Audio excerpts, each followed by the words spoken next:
Bonjour, j'espère que tout va bien chez toi. Sinon, je suis vraiment de tout cœur avec toi.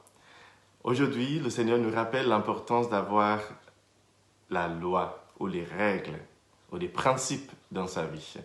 Oui, on a vécu un moment où on disait que c'était interdit d'interdire. Ah, on a eu tort. On a eu tort. C'était le théologien, le philosophe français Xavier Thévenot qui a écrit que les règles ou les principes ou l'éthique, ce sont des choses qu'on s'impose lorsqu'on décide enfin de donner du sens à sa vie. Évidemment, on peut vivre une vie insensée, c'est un choix, mais à partir du moment, dès lors que tu décides de donner un sens à ta vie, tu ne peux plus tout faire. C'est impossible. Tu t'interdis certaines choses toi-même. Évidemment, nous sommes parfois euh, récalcitrants envers des règles qui sont imposées de l'extérieur. Ça, je veux bien comprendre. Mais toi-même, si tu es honnête avec toi-même et si tu veux avoir une vie sensée, tu vas toi-même devoir t'imposer certaines choses et t'interdire certaines choses. Sinon, la vie n'est pas gérable, la vie n'est pas vivable.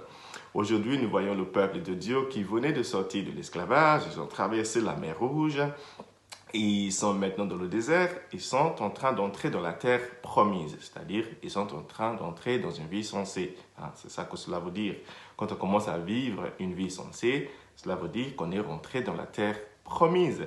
La terre promise ne veut pas dire que tout est parfait, ça veut dire que tu es arrivé là où tu devrais être et maintenant tu commences ton vrai chemin de vie.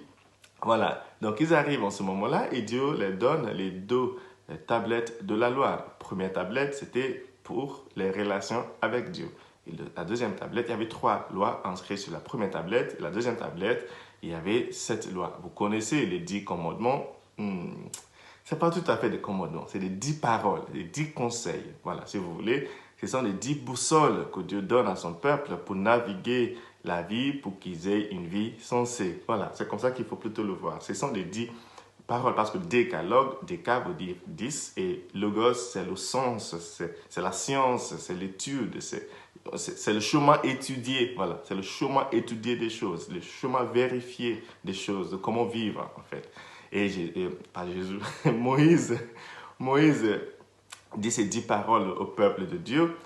Si tu as oublié, je te le rappelle rapidement. Premier, c'est d'assurer que tu ne places rien au-dessus de Dieu dans ta vie. Évidemment, Anselme nous a enseigné au XIIe siècle que Dieu, c'est la plus grande valeur de ta vie. C'est-à-dire, cette chose-là à laquelle tu attaches la plus d'importance est ton Dieu. Nous avons tous des dieux malheureusement différents. On devrait avoir un seul Dieu qui est le vrai Dieu. Mais bon, pour certaines personnes, les dieux, c'est l'argent, c'est le plaisir, c'est la famille. On peut avoir plusieurs dieux. Mais le vrai Dieu qu'on devrait avoir tous, c'est le Dieu d'amour, c'est le Dieu unique.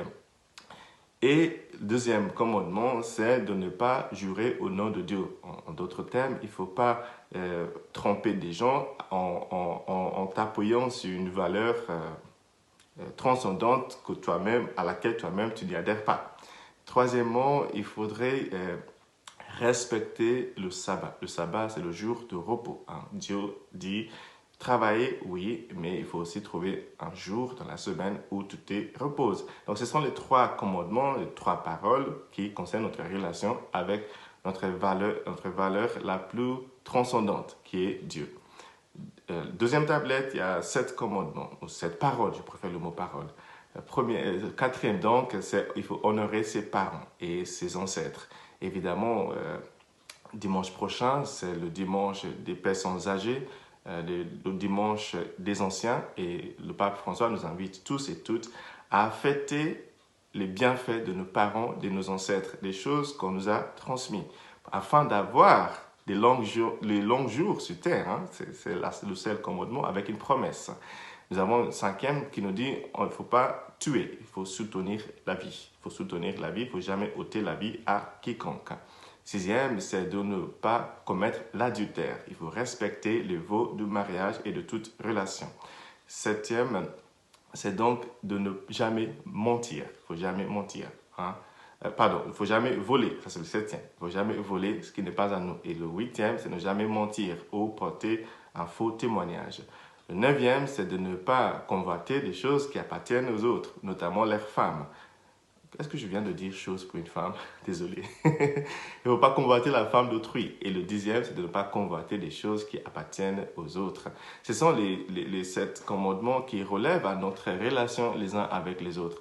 Ce n'est pas possible d'avancer dans la vie sans des règles. Évidemment, ce sont un résumé. Jésus les condense en disant « Aimez Dieu et aimez ton prochain », c'est tout.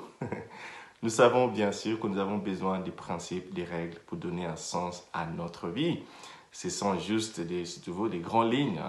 Chacun doit se faire ses propres règles, ses propres principes pour s'approprier ces 10 conseils de notre Seigneur. Car sans les règles, la vie est très difficile. La vie devient une forêt vierge, une forêt non tracée. Et pourtant, il y a des gens qui vivent sur Terre depuis longtemps, qui ont déjà tracé des chemins étudiés qui peuvent nous mener à une vie sensée. J'espère que tu auras un bon week-end et que Dieu te bénisse. Le Père, le Fils et le Saint-Esprit. Amen.